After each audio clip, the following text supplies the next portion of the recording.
What's going on, everybody? My name is Denzel Williams and welcome to my YouTube channel. In today's episode, we're going to talk about the Amazon Echo smart glasses, in which some may consider these to be a direct competitor with the extremely popular Ray-Ban Meta smart glasses. So we're going to see if that's true and much more. So let's get into it. Now, going into the unboxing, the box itself is a pretty good size to just house glasses, and I do like the overall look of the box from an aesthetic standpoint. But as we open it, we can see the glasses themselves, a foldable carrying case, charger dock with a cord, and also the information booklets.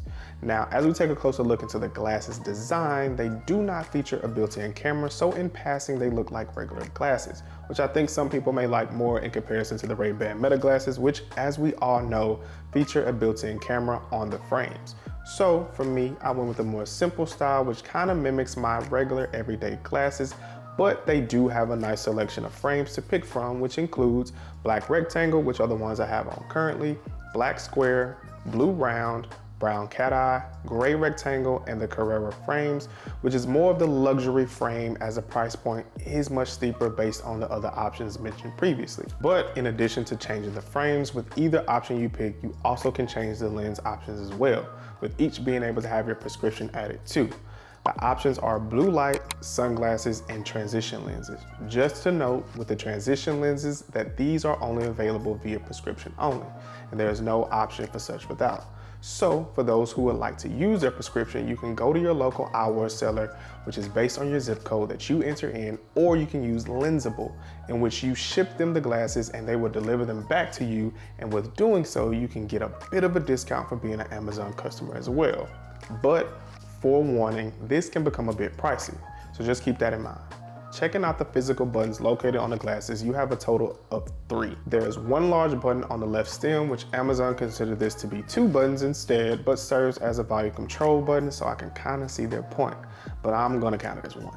And the last 2 buttons are on the right stem, which are your action control buttons. Now, the action button is truly that. It is where the majority of your physical commands are housed. So with the front action button, it has your accepting a call by pressing once, pause and resume by also pressing once, mute and unmute mic by pressing it twice, and talk to Alexa, which activates by pressing and holding the front action button. Once you do that, you'll hear a chime to confirm, and then you can ask without having to say, "Hey Alexa," each time. While the back action buttons has your reject or decline a call, which you press once, your play recommended playlist through the Alexa app by pressing twice, and your talk to phone assistant option, which would be your Google Assistant or Siri based upon your specific phone type. And this is activated by pressing and holding the back action button, and a chime will also be heard as well. Then you can ask away. Now, these action buttons can be customized to a few different preset functions that you can select via the Alexa app as well. With all of these button functions, I'm pretty sure you're wondering where the power button is. So technically, there is no true on and off switch. To power the device on, you open the arms of the glasses, and to power off, you close them. Also, if you would like to power the glasses off while wearing them, you pretty much hold both action buttons for about 10 seconds, and that cuts them off as well. But staying on par with the glasses design, there are 2 speakers on them which perform okay if you're someone who just wants to hear music and not fully listen to music, if that makes sense. Those speakers work in the same way that an open ear speaker does, in which most can't hear it unless you have the volume up loudly, and works well if certain earbuds give you ear discomfort over an extended period of time from wearing them.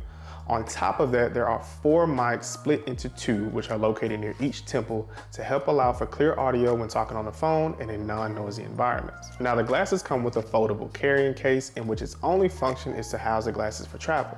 So to me, this is kind of where I wish they had put a little more thought into it and gave us a hard case or something a bit more functional.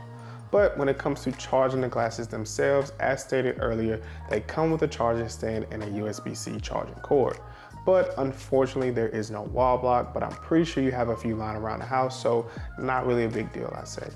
Now, there is no charging indicator on the glasses themselves, but there is a light on the charging stand that shows you the various charging stages in their respective colors, in which those colors are white, which indicates the detecting of the glasses placement to make sure they are properly placed, solid orange, which indicates charging, Green indicates a full charge and blinking red indicates a charging error. Now, placing the glasses on the charging stand can be kind of tricky because it's unconventional from what most chargers you may have used. So it may take some getting used to as far as placing it correctly on the stand. As far as general tech specs goes, there's not a lot to chew on here, in which these smart glasses are basically an extension of your Alexa voice assistant, and the majority of the functions are great if you have other devices powered by other Amazon Echo products or smart home items like lights, locks, alarm systems, and things of that nature.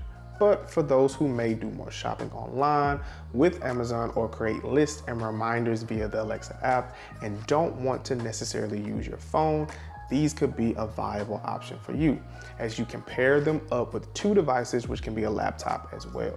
Now, going into setup is pretty simple. All you have to do is open up the Alexa app, and from there, the Alexa app pretty much finds your device, and you kind of go from there to set up everything. So it's pretty simple and very similar to kind of how you would set up any other Alexa device as well too. Once you set it up and you complete the pairing by just pressing any button on the actual glasses twice, from there it'll connect, and from that point you'll be able to walk through the rest of the tutorial of how to get the entire glasses set up. And just like any other device, they'll walk you through a few basic tutorials to kind of get you familiar with using the glasses, adjusting the volume, accepting a call, rejecting a call as well. So kind of getting you to walk through the different buttons and the different actions to make sure that you're comfortable with using it. And it's about 4 videos roughly, but you can decide to skip these if you want to, but definitely think it will be helpful in the event that you want to learn more about how to use the glasses and a little bit more of what I talked about earlier of what each particular action button or button in general does for you. So once you go through all of the basics and just how to use your glasses, and again, they kind of cover a little bit of what I've already spoke about earlier, and you can set up VIP filters, and if you want those VIP people that you select to notify you when they send a text message or a call or something like that, or if not, you can skip through all of those and set this up later. But again, it's just a bunch of different steps to kind of just set up how you want your glasses to be. And from there, you pretty much are able to go back to the home page and see all of your devices, your Alexa devices. And if you only have one, you will just see the Echo glasses. For me, I have multiple, but again, it is super simple to set up and really not hard to do as long as you have the Alexa app downloaded on your phone. So now we've come to the main question: are the Echo frame glasses worth it? For those who are looking for a simplified smart glasses option that's built into the Alexa powered device ecosystem, these may be perfect for you. Its ease of setup is very similar to that of most Echo devices, so it wouldn't be anything new to you. As far as price point, coming in at $299, it's not outrageously expensive, and it's on par as far as pricing with the Meta glasses as well, which come in at $299 also. There is no fear of having a camera built into the frames that can invade privacy, and also you can mute the mic to make sure that the device does not pick up on any unwanted conversations. And in the app, you can delete requests that you may have set also. Listening to music is okay. It's not mind-blowing audio, but it is sufficient enough to use within the home or local coffee shop to listen to an audiobook, movies, or music on your phone or laptop and things of that nature. I believe, in my opinion, Amazon can really take it to the next level if they choose so, and really strengthen Alexa's AI capabilities, similar to how Apple is doing with Siri. Alexa performs specific tasks so well because of its combination of advanced AI algorithms, large data sets, and efficient cloud-based processing. So I'm not sure what the focus will be in the next generation of this product, but wearable tech is ramping up and starting to become more discreet than their predecessors. So it'll be exciting to see what these devices will evolve into over the next few years, and trust and believe I will do my best to get each pair that comes out. But let me know what you think in the comments below, and do you think the Amazon Echo frames are good for you? As always, if you stuck around this long, I appreciate you, so be sure to go ahead and like, share, and subscribe. So until next time, much love, peace.